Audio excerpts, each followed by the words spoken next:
정권 퇴진운동 연대 민주노총 위원장 선거 쟁점으로 박승철 기자, 윤석열 대통령 퇴진운동 연대 세력 문제가 전국 민주노동조합 총연맹 직선 사기 위원장 선거의 핵심 쟁점으로 떠올랐다. 17일 서울 정동 민주노총에서 열린 직선 사기 민주노총 위원장 후보자 언론사 초청 토론회에 참석한 기호 두 번 다르게 강렬하게 선거운동본부의 이영주 사무총장 후보는 윤석열 정권 퇴진 투쟁에 대한 입장은 양경수 위원장 후보와 다르지 않다면서도 윤석열 퇴진운동본부의 한계는 분명하다라고 말했다. 민주노총은 전국농민회 총연맹, 빈민해방실천연대 등 단체들과 함께 지난 7월 윤석열 퇴진범 국민운동본부를 결성했다. 이 사무총장 후보는 운동본부에 폭이 좁고 친민주당 세력이 들어와 있다는 비판이 있다면서 인권기구, 여성단체 다수는 결합하지 않고 있다라고 비판했다. 이에 대해 기호 한 번 압도하라 민주노총 선거운동본부 양경수 위원장 후보는 노동자, 농민, 빈민 중심으로 만들려고 했고 친민주당 세력도 들어와 있다면서 다 배제하고 나면 누구랑 하나라고 말했다. 이어 민주당과 친한 단체들, 관련이 있는 단체들 다 배제하면 얼마 남지 않는다라면서 그래도 민주당과 아주 긴밀한 것으로 보이는 열린민주당, 촛불행동 등이 가입한다고 할 때 동의하지 못했다라고 말했다. 양 후보는 또 윤석열 퇴진 투쟁이 나누어져 있다면서 민주노총이 이들을 모아내기 위한 노력이 필요하다라고 말했다. 지난해 말 화물연대의 파업에 대한 민주노총의 대응에 대한 비판도 나왔다. 이영주 후보는 화물연대의 상징성을 통해 윤석열 정권은 다른 노동조합을 순차적으로 무너뜨리려고 했다면서 화물연대가 민주노총의 대리전을 치른 것이라고 말했다.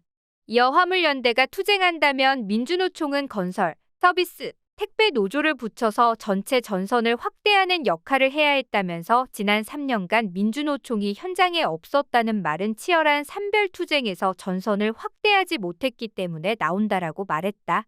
이에 대해 양경수 후보는 화물연대 파업 당시 건설노조에서 동조 주장이 나왔고 택배노조는 중앙집행위원회에서 파업을 결의했다면서 화물연대 파업 중단으로 이행되지는 못했다라고 말했다. 이에 이영주 후보는 화물연대 파업 당시 건설노조에서 먼저 조직하지 않았다면서 두산 쪽에서 먼저 주장이 나왔고 그것을 건설노조가 받은 뒤 민주노총이 받은 것이라고 말했다. 민주노총의 집회 문화에 대한 문제 제기도 있었다. 양경수 후보는 민주노총의 청년조합원이 빠르게 늘어나고 있다면서 이들은 민주노총의 전통적 투쟁 방식에 대해 문제의식을 제출하고 있다라고 말했다. 이어 집회 기획을 바꾸는 것이 중요하지 않고 투쟁이 중요하다며 부차적으로 여기면 변화할 수 없다면서 민주노총의 문화와 질서가 바뀌어야 한다라고 말했다. 이에 대해 이영주 후보는 장소에 따라, 사안에 따라, 정세에 따라 투쟁 방식을 유연하게 변화되어야 한다면서 가령 백남기 농민 집회를 하면서 소프트한 문화 공연을 하는 것이 가능한가라고 말했다.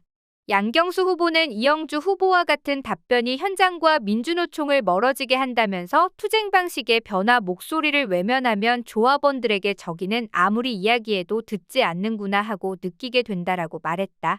이에 이영주 후보는 청년 조합원을 대상화하고 이벤트로 배치하는 것이 청년 사업이 아니다라면서 청년들은 소통하자면서 불러서 이야기하는 것을 원하는 것은 아니다라고 말했다.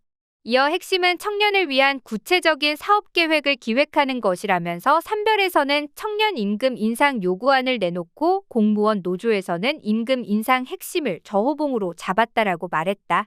이 후보는 또 청년 임금 인상과 복지제도 강화를 조직의 핵심 사업으로 할 때 청년 조직화가 될 것이라면서 조중동이 하듯이 세대 갈등을 노조로 끌어들이는 것은 잘못된 것이라고 말했다. 윤석열 정부의 가장 큰 실정에 대해 이영주 후보는 노동계약을, 양경수 후보는 노조 말살을 꼽았다. 이 후보는 박근혜 대통령이 퇴진됐을 때 자본과 조중동이 그를 버렸다면서 윤석열 뒤에 있는 자본을 어떻게 움직일까 생각해보면 노동계약 문제라고 말했다. 이어 윤석열 실정의 핵심은 노동계약이고 노동의제를 중심으로 놓고 다른 의제를 하나의 힘으로 끌어모아 단결해야 한다라고 말했다. 양경수 후보는 이명박 정권은 소위 제3노총으로 노조 무력화를 시도했고 박근혜 정권은 양대 지침 노동계약, 전교조, 법외노조화 방식으로 노조를 탄압했다면서 윤석열 정권은 노조 자체를 말살시키려는 정권이라고 말했다.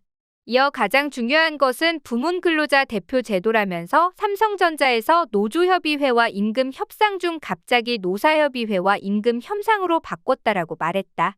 양 후보는 또 쟁의권을 갖는 노조와 대비시켜 부각하고 노조는 말살시키려고 한다라고 말했다.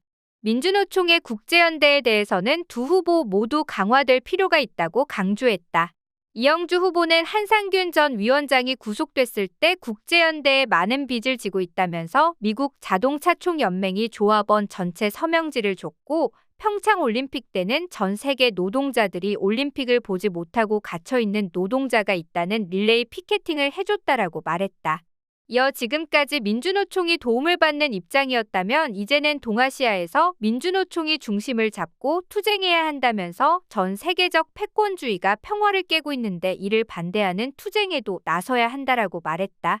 양경수 후보는 일본에서는 우리보다 빠르게 플랫폼 노동이 확산하고 있다면서 의사, 간호사, 교사까지 플랫폼으로 운영되고 있었다라고 말했다.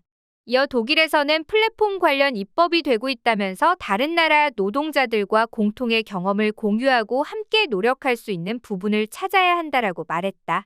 이어 국제연대 문제에 접근하려면 국내 이주노동자 문제부터 해법을 찾는 것이 우선이라면서 이주노동자 숫자가 늘고 있는데 현장에서는 이들과 다툼이 발생하고 있어 국내에서 이주노동자들과 어떻게 단결하고 함께 투쟁할지 고민이 필요하다라고 말했다.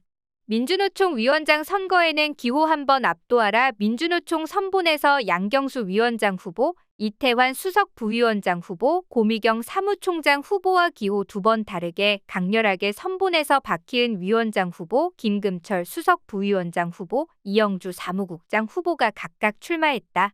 오는 20일까지 선거운동을 마친 후 21일부터 27일까지 조합원 총투표를 거쳐 내년 1월부터 임기가 시작되는 새 집행부를 구성할 예정이다.